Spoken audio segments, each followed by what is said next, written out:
Hello and welcome back to the Irish Home Show. I'm your host, Ben, the friendly estate agent. You're joining us for part 2 of our Irish Home Buyers series. Each week, we're going to be talking you through a different stage in the house buying journey, from saving a deposit, to getting your mortgage, to getting out there house hunting and hopefully going sale agreed and finally getting the keys to your new home. Last episode, you would have heard us talk all about savings. Our Savings 101 explainer took you through all the things you needed to prepare for in saving up for a deposit, your purchasing costs, etc. We saw how our fictional couple, Chris and Kira, would need to save at least 41,000 euros just to be able to buy a house of 350,000 euros. We also talked through the various schemes that are available if you need some help with that deposit.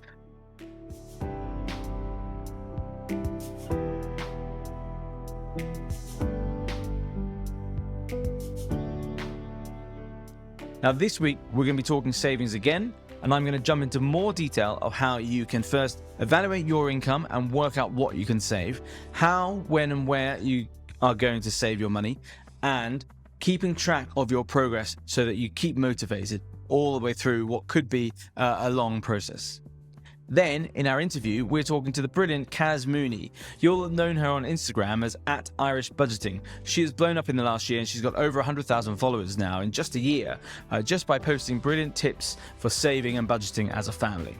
She bought her own home only a couple of years ago, using her savings tips to save up their deposit in less than a year. Finally, at the end of the show, we have our usual little fun features, our in, out and away and new home versus old home, where we compare properties on the market at the moment and run you through the thought process of why you should buy in certain areas or a certain type of house. This week we're heading north out of Dublin and we're looking at a much tighter price bracket of houses for 250,000 euros. That's the national average, but it's tricky to buy in County Dublin and beyond in that price range. So let's see what we can find. And then for our new build, we've got a much more expensive house and we get to see some fantastic properties there that you could afford for the same price north of Dublin. Then at the end of the show, we wrap up with news that you can use.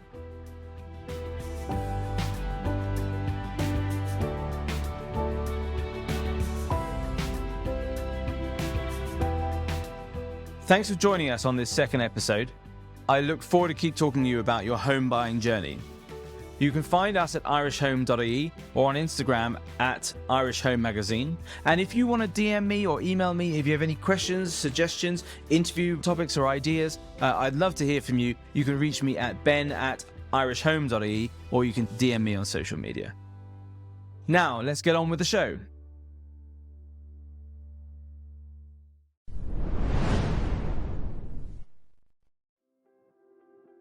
The Irish Home Show is brought to you by the Irish Home Buyers Journal, our guide to buying your first or your future home.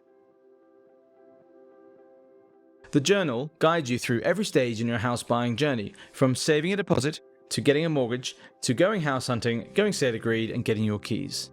This week's show we're going to be talking about savings, and I really recommend you get hold of a copy of the journal for yourself. If you're saving for 1 or 2 years, this is where you can keep track of your deposits, and you can even colour in our interactive deposit builder page, which shows how far you've come and how far you've got to go to your goal. You can find the Irish Home Buyers Journal at our page at irishhome.ie or follow the shop links on our Instagram at Irish Home Magazine. And if you use the discount code SHOW, SHOW, you can get free shipping on your order.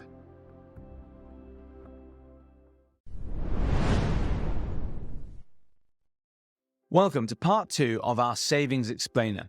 This episode, we're going to talk more about the practical steps and calculations you're going to need to make when you are thinking about saving towards buying a house. In this episode, I'm actually going to be going through some of the inside pages of our Irish Home Buyers Journal, where in section 1 we set out a plan for your savings.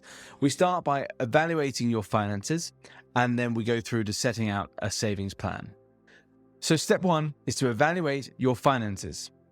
Here we're just going to help you calculate what money's coming in and what money's going out, so you can see where savings can be made, how much you could save, and how long it's going to take you to get to your deposit amount. First up, income. This should be simple. Take all your combined income and list it out. For most people, that will just be your take-home salary, or if you're a couple, both of your salaries combined, and we want to look at the net monthly income. So that's probably what you see in your bank account on the last day of the month, the money that comes in from your employer. That is your net monthly salary. That's your real disposable income that you have after taxes and everything like that. So let's take, if you're a couple, both your incomes, add them together. Any other income, if you have them, from investments or a side business or something like that, add them in there too, and we'll get a total monthly net income. Let's take our example couple again, Chris and Kira. Let's say Chris is a nurse and Kira is a gardener. They met in Coppers, I'm sure. They both earn $40,000 a year, so their net monthly income, probably after taxes, is around 2,600 euros. Combined then, they have a salary of around 5,200 euros net every month. The next step is to look at your outgoings. This time we're going to need your bank statements. Think of this as your little mortgage broker pre-check. When you do get down to the stage of applying for a mortgage, you're going to have to give 3 or 6 month bank statements to your lender for them to look through just to see what your outgoings are. We might as well do a pre-check here now to see what they look like. The first thing to look for are your biggest bills. These are your essentials, those that probably can't change month to month and are locked in. They're firm commitments you have to stick to. These might include your rent, utility bills, electricity and gas, your TV broadband or phone contract that you're on, your car insurance, perhaps any health insurance if you have it outside of work, and any other loan payments, so credit union or a credit card. Once you've written those down, we make you total up that as your total essential spending figure. Next, we're going to ask you to look at the variable spending, what you spend on a monthly basis that may not be fixed. Now, they might not be avoidable, but they are variable, so you could perhaps change them. That might be groceries, how much you spend on food shopping, commuting perhaps, entertainment and eating out, takeaways or drink, and coffees and snacks and things like that during the day. I'm sure there's other expenses, subscriptions to various things. All those sort of things are variable. These are things that are important to us, but they're not essentials, and perhaps the total amount could be changed. So in the journal, we ask you to put these expenses in 2 columns, your essentials and your variables. And then you can add up your total spend minus your total income at the beginning of the month, and hopefully we see a positive. If that positive figure is less than you'd like, then perhaps it's time to go through those essential spends and try and reduce some, and go through those variable spends and try and cut some back. You may remember my chat from Kel Gallivan last episode. She suggested a great idea, highlighting your expenses in your bank statement in red, amber, and green highlighters. Green are your essentials that you can't change. They might be your rent, your utility bills, or any other loan payments. They are fixed and you can't really affect them. Amber are for those that are possible. You could reduce them. Perhaps you could go for a cheaper phone supplier or a cut back on your Sky bill or something like that. And then finally, red. Red are for the absolute WTFs. Why am I spending that much on iced coffee? I don't know. Highlight those, and they may be only €3, €4 every time, but see how quickly they add up, and you suddenly get an idea of those little habits. Now, I'm not going to tell you you need to cut back on all the joys in life, but you can quickly see where little bits of money slip away, and all of a sudden it's a couple of £100 a month, and that over the course of a year or two could really, really add up when you're saving for something really important. Again, Kel last week had a great way of thinking about your money. Is this worth something to me now, or would the money being saved and worth a house later be much more valuable to me? It's worth thinking about every time that you go to spend something. Maybe it's not all the little coffees or snacks. Maybe it is the bigger things like online shopping for clothes or that holiday or weekend away that you can just think, look, is this worth it to me now? Or is it worth me saving that money, and the joy of having a house in a year or two's time is greater than the sum of all those little things? Now, my tip is to start at the bottom of that list of essentials and work your way up. Cut out some of the unnecessary little things that you've highlighted in red and work your way up to the amber-colored items that you could perhaps go and renegotiate. I've cut my car insurance this year. You can go and change utility providers. I know all the money experts and politicians and everyone is on TV at the moment telling us these little pernickety ways of saving money and cutting our expenses, but they do work. They can add up, and there's always bargains out there. There's no loyalty for sticking with the providers you're with. You should always be looking to switch and change. Finally, you'll get near the top of that list, and probably the most expensive line items of anyone is rent, if you're out renting, or childcare, if you already have kids. These two things are very, very hard to change. But I do know plenty of buyers who do decide, look, I'm going to go and live at home with my parents again for a year just to do that final sprint to get my home. I know it sounds like a sacrifice and it feels like a step backwards, but I think if you keep your eyes on the prize, it will all be worth it in a year or two's time. You have a house of your own and your future will change for the better. So let's go back to our couple, Chris and Kira. They've got 5,200 euros coming in every month, but what are their outgoings? Let's just say they are spending 1,200 euros a month on rent. They're lucky to rent a one-bed flat from a family friend. Their utilities are 200 euros. Their broadband is 100 euros. Car insurance, another 100. Their grocery bill is 500 euros a month. Commuting, another 200. Entertainment, 400 a month. And there's bits and bobs there for, say, another 400 a month or so. So we are talking a total of 3,000 euros a month going out of their accounts for essentials and living expenses. So yes, they're fortunate not to have a huge 2,000 euro a month rental bill, and they don't have kids yet, so they're not spending 1,200 a month on childcare fees. That's fair enough. But we can definitively say, look, there's 2,000 euros there that we can put away. That is our next step, to set a goal. If Chris and Kira can consistently spend Chris's money on all their expenses and save most of Kira's pay packet, they could save to that target deposit and purchasing expenses total they need of 41,000 within just over 18 months, just under 2 years. It may feel like a hard slog, but time flies and it is all for the better if you can get a house at the end of the day. My final tip is what I call the 5 W's of saving. These are when, where, who, how much, and why. This is not a page that made it to the journal, so I'm going to make this available on our Instagram page. This is a great way of setting out a savings plan, and I'll go through it each step by step now. When? The most important thing I think all the experts agree on is deciding when you're going to put your money into your savings. And almost everyone agrees it has to be at the beginning of the month when you get paid. Do not wait until you've got through the month and all your expenses are spent and save what is left over. You have to put away your target amount at the beginning of the month as soon as your paycheck clears, and then live off the remainder after that. Where? Where are we going to put the savings? That's a good question. Most financial experts agree that if you're going to be saving for over about 2 years, you should be putting it away in a long-term savings account. For a saver on a 1 or 2 year sprint, you might decide something a little bit more easy to access is better. So a credit union account is very good, or even Revolut has vaults. Something that you're not going to dip into every day and is just a little bit harder to get into than something like that would be better. The other thing with Revolut is it's not very clear and easy to print out statements from there, and the banks would like to see where your savings are going. So the best suggestion is a credit union account or a specialist savings account with your bank. Thirdly, who? Who's going to make the savings? So our example of Chris and Kira, a couple like that might decide Chris's money is going to go all on expenses and Kira's money is going to go into savings. And it's just going to go at the beginning of each month when her money comes in, she's going to put the 2,000 euro away. Others might decide, look, we're going to do it equally. You're going to put 1,000 euro in each. That feels more equitable. Or you might decide, well, look, he's paying for the rent at the moment, so I'll pay 1,500 and he'll pay 500. Decide at the start and stick to that.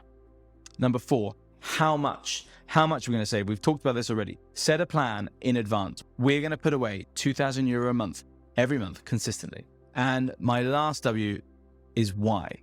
Always remember why you're doing this. There will be tough times when you feel like you're scrimping and saving, you're missing out on fun events or nights out.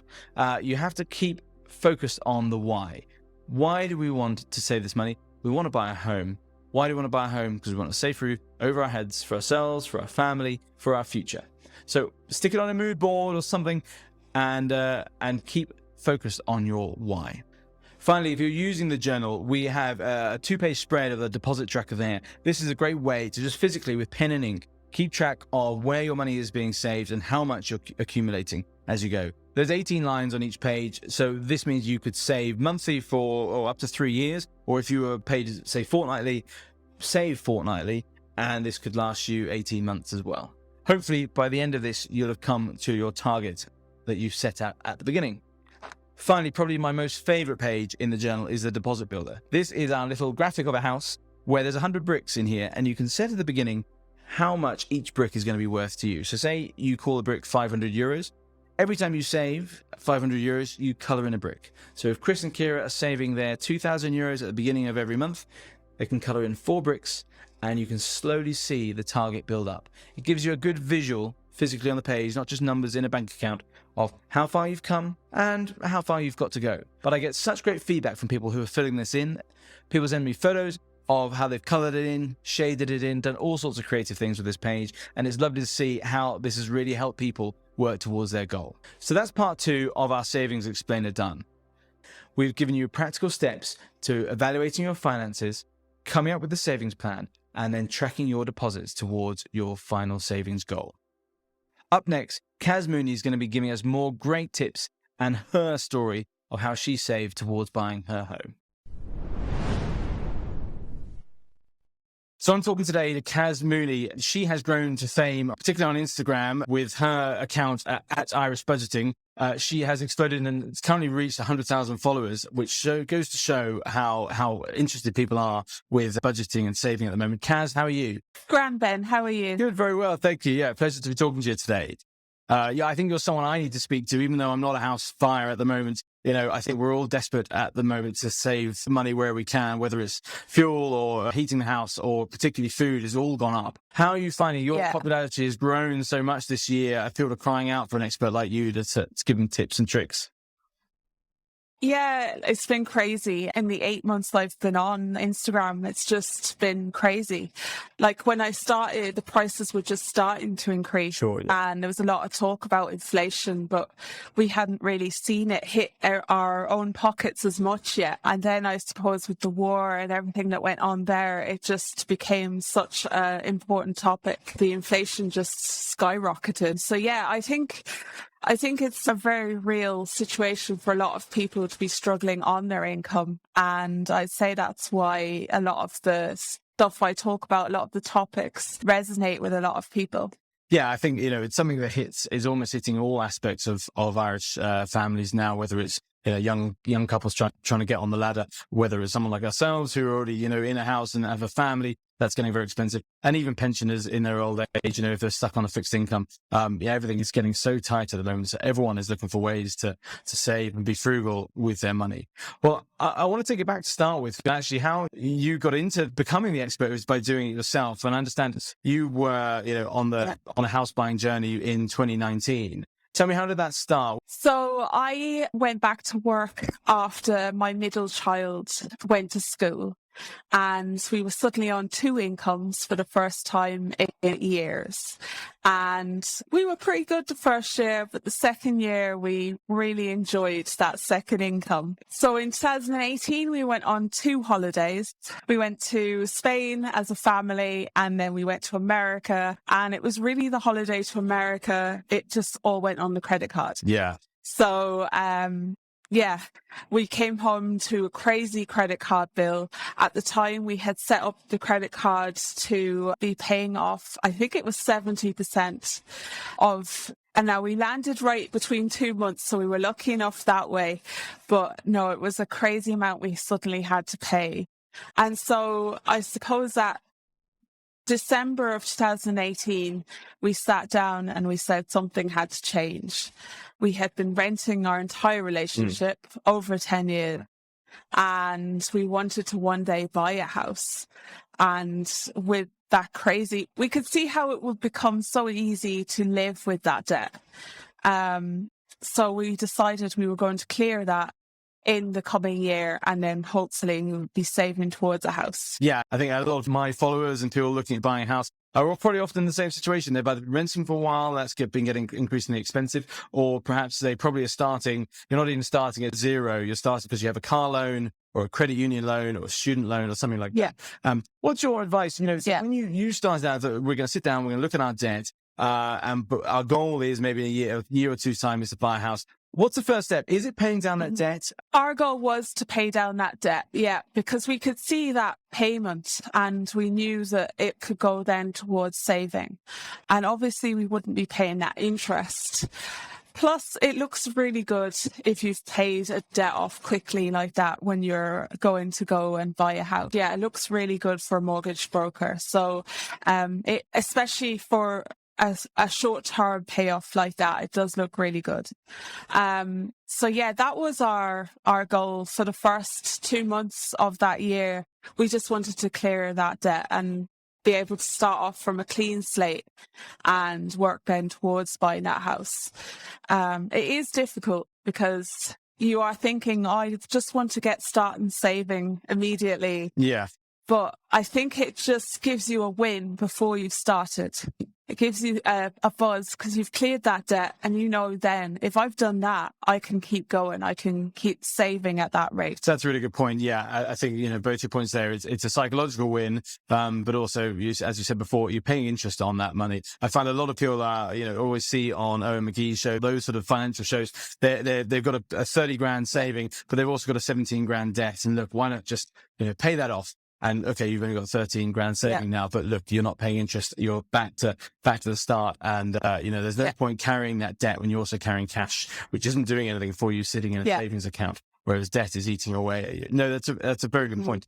So you get into 2019 and, you've paid off your credit card bills, and you're setting out to start saving. Was a goal, look, what was the time horizon for you? Do you think in a year you'd do it, or years, or what was the plan?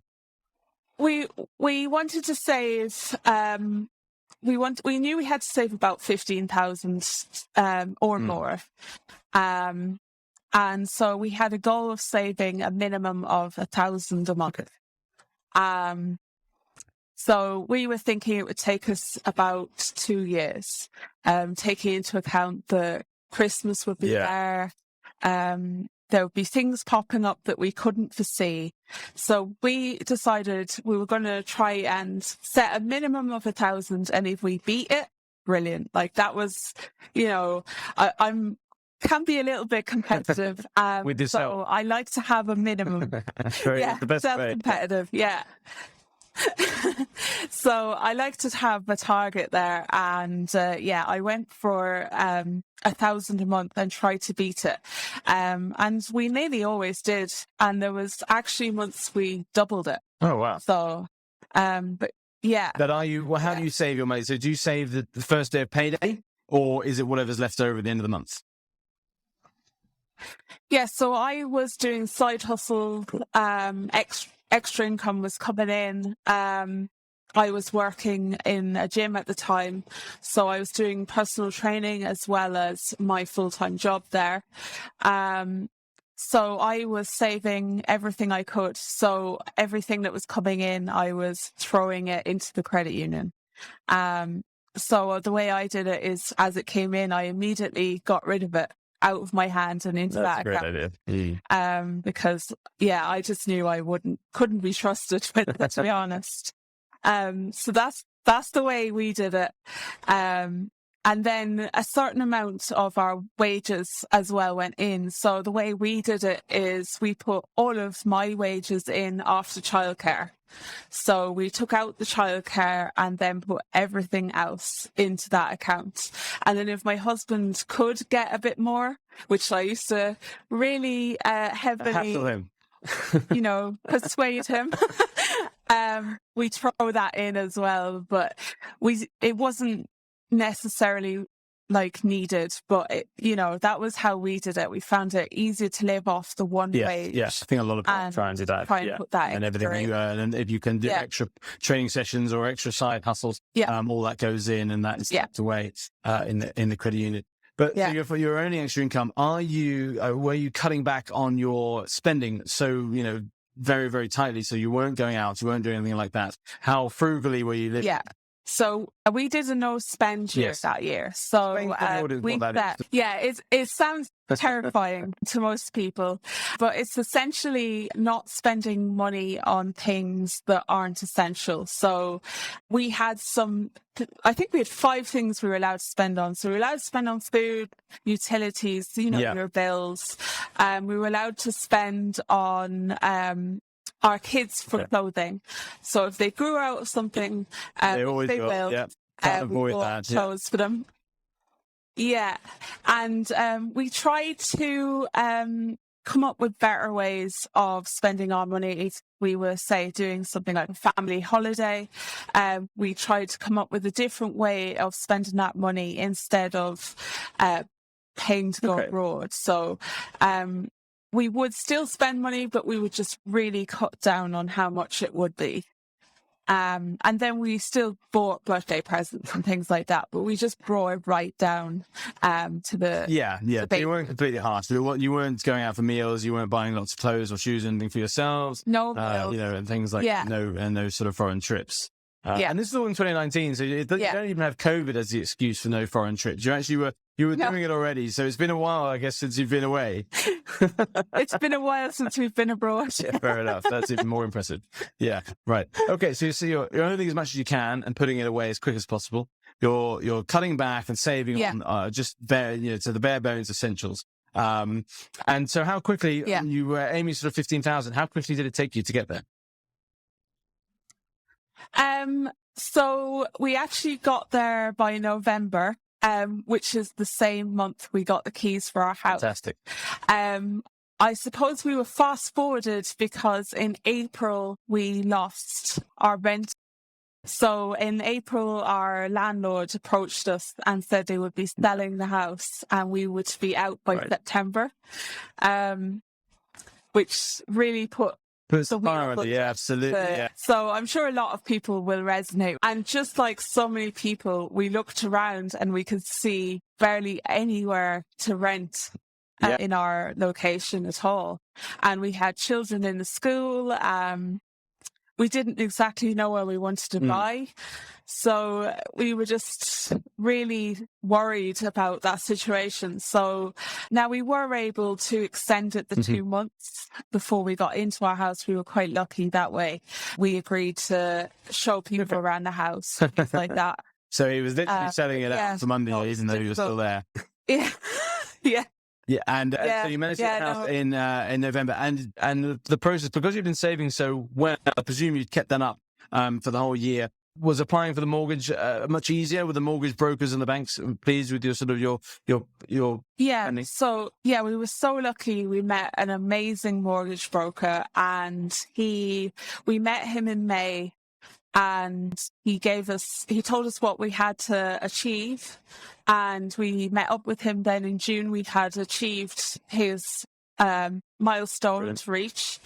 And then he was able to get us pre-approval from the bank for a mortgage. So we went on our merry way and spent 3 weeks looking for houses. That's not bad. That's pretty fast in the grand scheme of things. We're pretty lucky though in the Midlands. I will give us that. There is less houses, but there's less people necessarily buying them. Yeah. So we were pretty flexible though. We didn't really mind where we moved within about 3 or 4 counties even. We just wanted to be about an hour from Dublin because of work and things like that. But apart from that, we were very flexible. We didn't really mind where. Well, that's good. Yeah, that's one of my main tips for house buyers is don't be too stubborn. That's sometimes you want to be near family and things like that. But if you can be flexible, sometimes you'll find a bargain or a little village or something that you just didn't know was there and get a real gem if you can just have a little bit of breathing room. Yeah. No, that's the way we were. We were happy enough to get a doer offer. We knew our budget was tight, so we wanted space around our house more so than the house being amazing. We'd be pretty happy ourselves. Yeah, we had 3 offers, I think, before we were accepted. We were a bit cheeky, but we got our house approved then in June. So just at the end of June.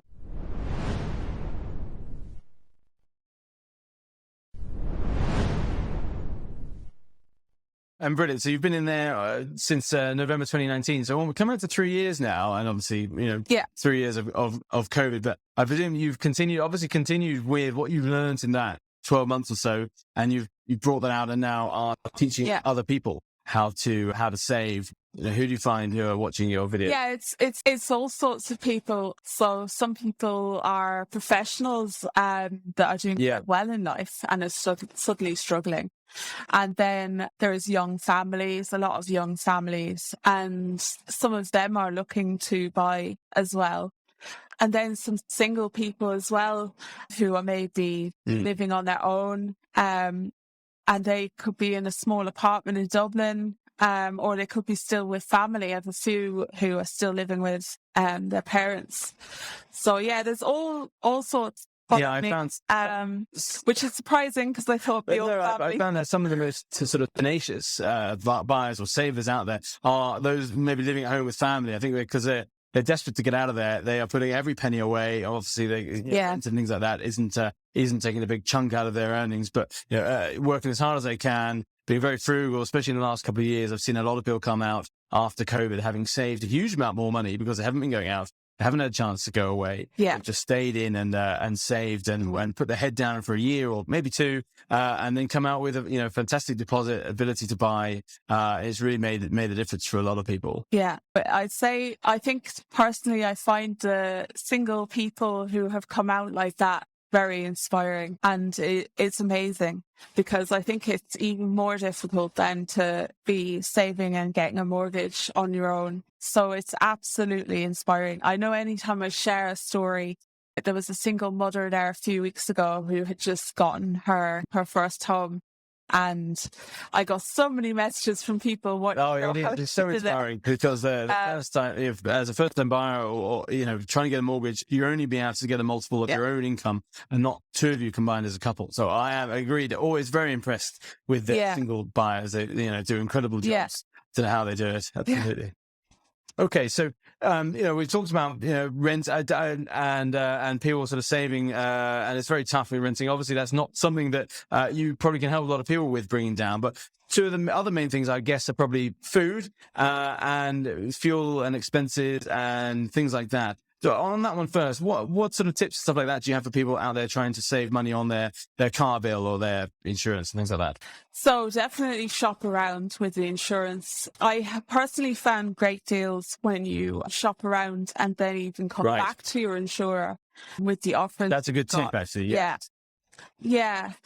With fuel, there's not a massive amount you can do. Something we try to do ourselves is try and take less short trips because that does use up a lot more fuel than even a longer journey because you're stopping and starting at traffic lights. So we try and do as many things as we can in that one trip. That's a good point. And that's as much as you can do at the moment, unless you're able to get an electric car. I love that. I think you're similar to us. I drive 125k a day to Dublin and back for work. Yeah. It costs me a huge amount, and we'll be trying to get an electric car eventually. It does add up. And absolutely, your point of insurance is a really good point as well. I just got our insurance renewals this year, and they've crept up, and they creep up every year by 20% perhaps. And I think and for no justifiable reason. I go on some of the switcher websites today and realize I can get a rate which has gone down by 20%. And I think you're right. Last year I did that and went back to I'm quite happy with my insurer because they did roadside assistance as well. And I went back to them and they cut their price. So I think I probably will switch out of them this year because they have just gone up so much and others have really, really come down. So I think insurance is something that's done.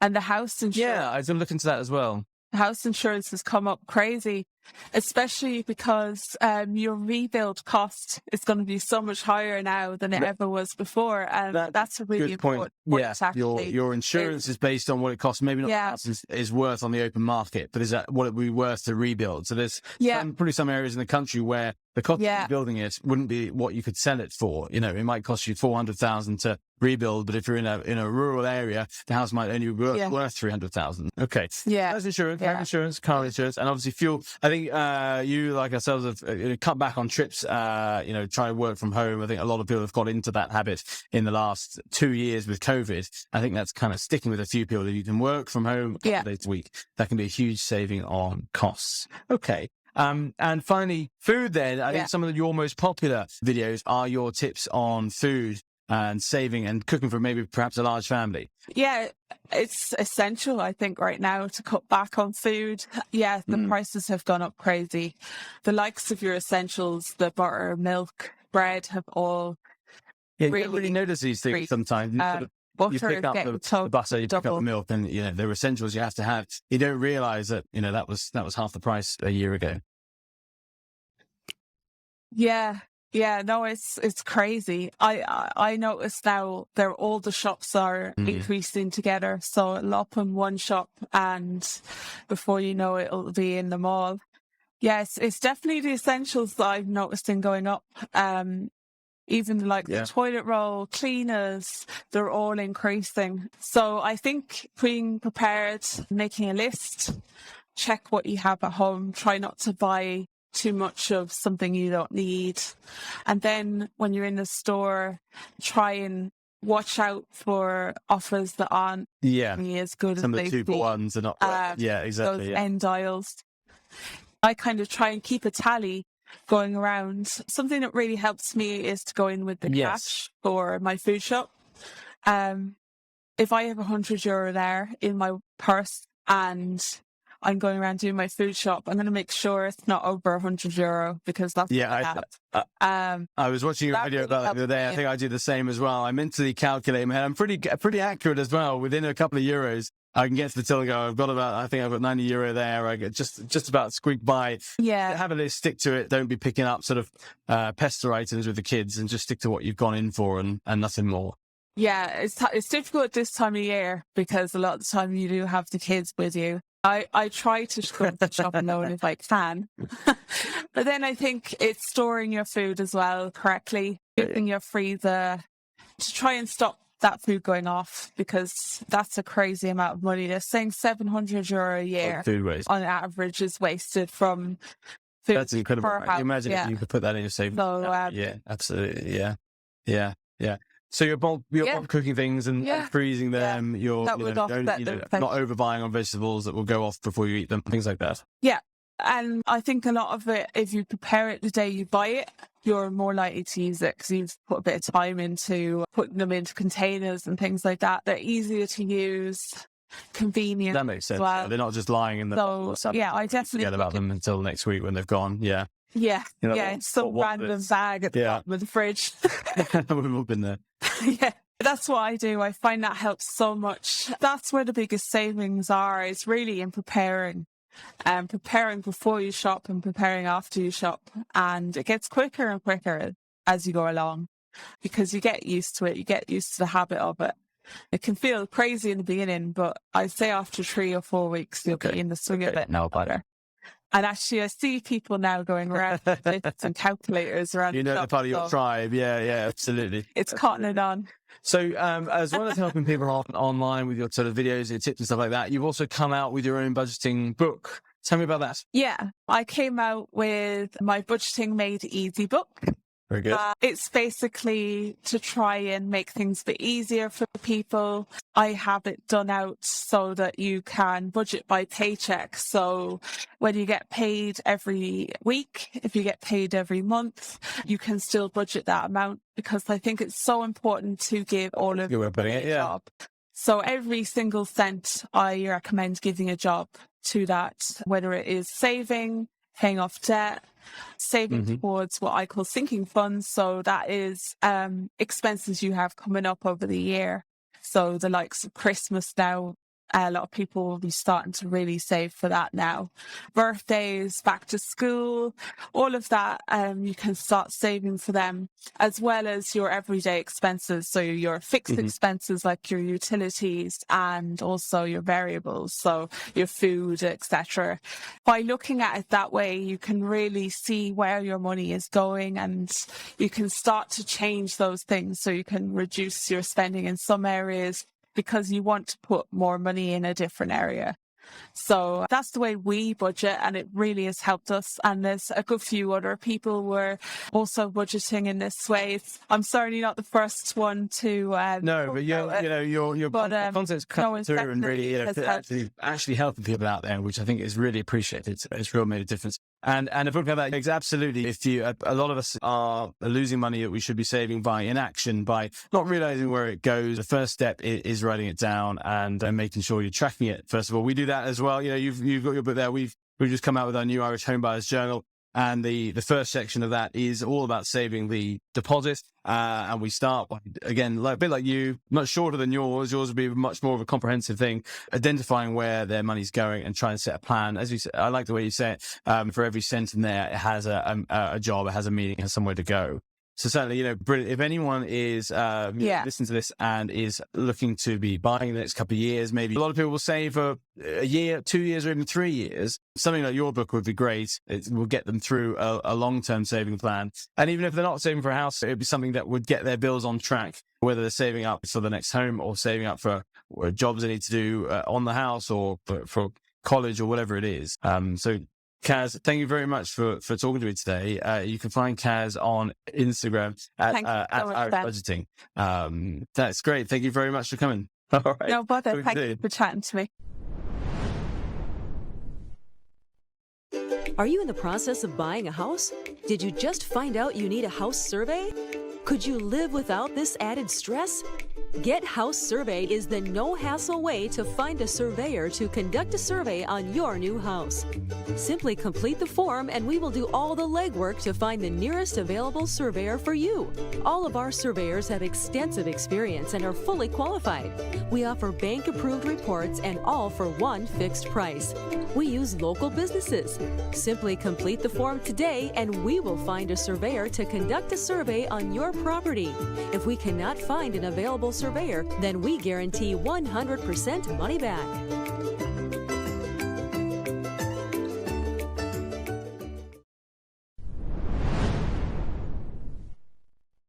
Now for our final features in our episode, we're going to be going through In, Out and Away, where we compare properties in the centre of town, a property on the edge of town, and a property out of town. This is a great exercise all home buyers should be doing to think about where they want to live and why they want to live there. Do you want to be in the city centre, close to amenities, a short commute to work? Or would you get something slightly bigger, bit more space, that is slightly further out, maybe a quieter or a more low-density environment to raise your kids? Finally, our away option is something that's really out there, out in the sticks. Perhaps if you don't need to commute or you don't mind the long commute, you want to get some more space, some land. What can you do by getting out of town, all for the same price range? So this week we've set ourselves a much tougher challenge than last week. We have set the price at 250,000 euros. This is just around the national average, but we're going to try and find properties in and around Dublin that we can afford for this good starter entry price range. Let's go see what we pulled up this week. This week our in option is 7 St Bridget's Cottages, North Strand, Dublin 3. This is on the market for 245,000. It's 1 bed, 1 bath, and 41 square meters. This is a cute-looking little cottage, only 1 room wide and 2 deep. It has a very quirky style inside, and it opens stairs up to a good-sized bedroom upstairs in the attic space. Look, this is a 20-minute walk to the centre of Dublin. It's a great spot if you wanted a little home for yourselves and you could get into town and enjoy all the exciting pursuits around the north side. You're very close to Clontarf and the Fairview Park. It's a lovely little area of these cute little workers' cottages. That's our in option if you want to be in town. Now, for out, we're heading further away. We're heading out to Finglas, and this is 10 Plunkett's Drive in Dublin 11. On the market for 249. It is 3 beds and 1 bath. It's a mid-terrace ex-corporation type house, essentially. But it's nice inside. They've got a nice style with some period features in the living room and 3 decent-sized bedrooms upstairs and even a good-sized garden. So for €250, now it's Finglas. You're a little bit of a commute from the centre of town, but you're very well located and accessing anything else from there. This is a great little house. It needs a bit of attention, but it could be a fabulous family home. The back garden has a fabulous pagoda. It's actually quite impressive what you can get for your money in this area.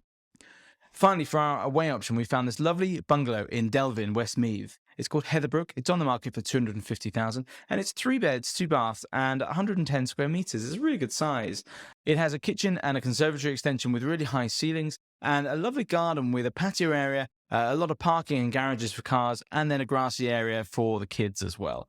This is a bit of more than an hour of a commute from Dublin.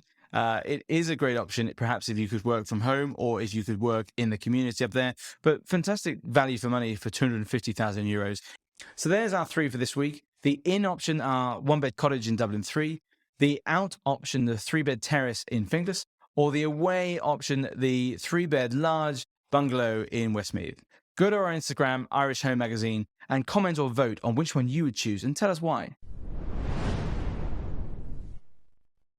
Next up, new home versus old home. This week we've gone a bit more high end. We've picked a new build estate in North County Dublin in Malahide called Brookfield, where 4-bed semi-detached houses are starting for €815. Then we're going to compare it to a similarly priced property. This is a 4-bed 1970s home, also for €825,000 in nearby Portmarnock.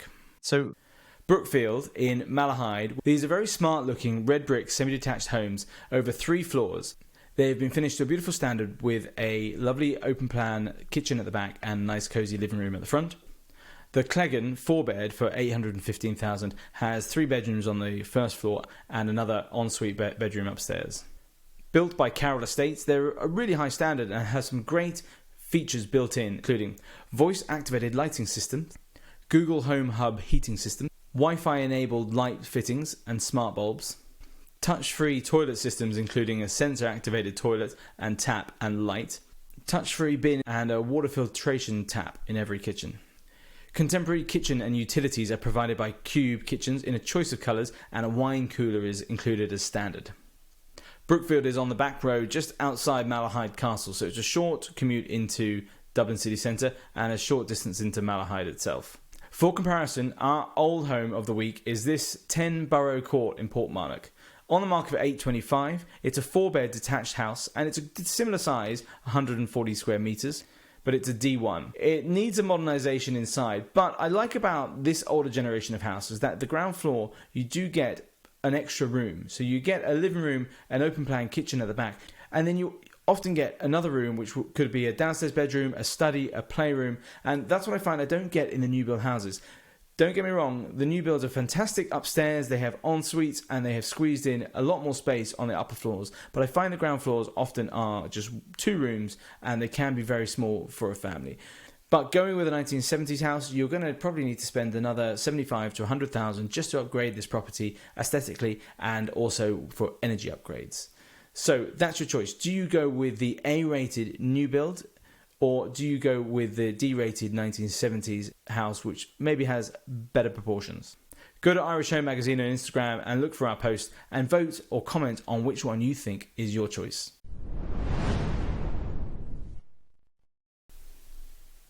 Finally, our news section. Here's 3 stories that we thought you should know about this week. My first article is from RTE.ie. They're announcing a new show called Broke. It is a documentary going through the tough times people are having. One such couple are Andrew and Aoife from Dublin. Andrew's an estate agent. They've saved up €20,000, but they still can't find a house that they can afford, so they're going to emigrate. It's a sad story that we've heard many times, and unfortunately it's becoming all the more common, but definitely worth reading and worth watching the series as well.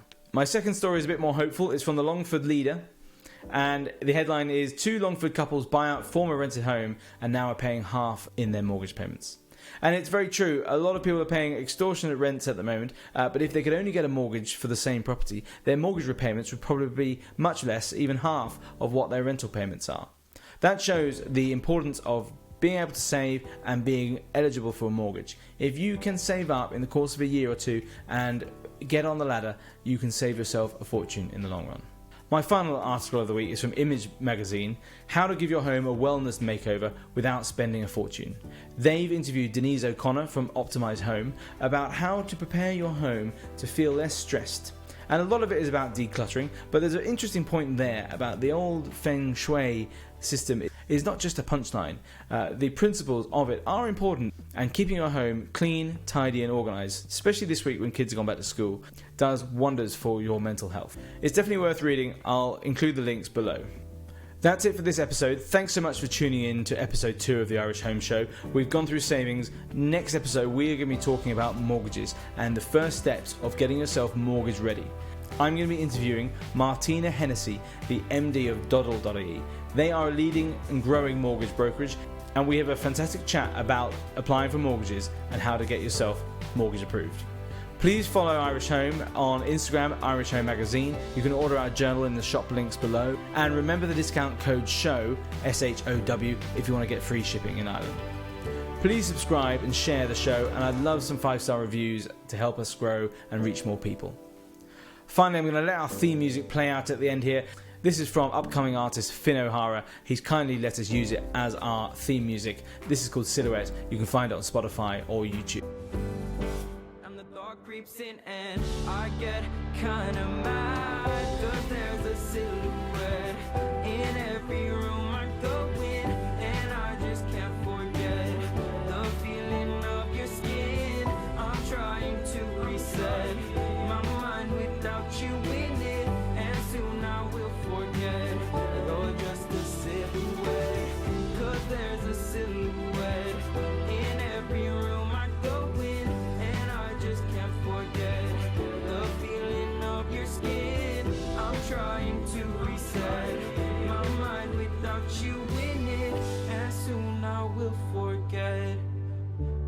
you're just a silhouette.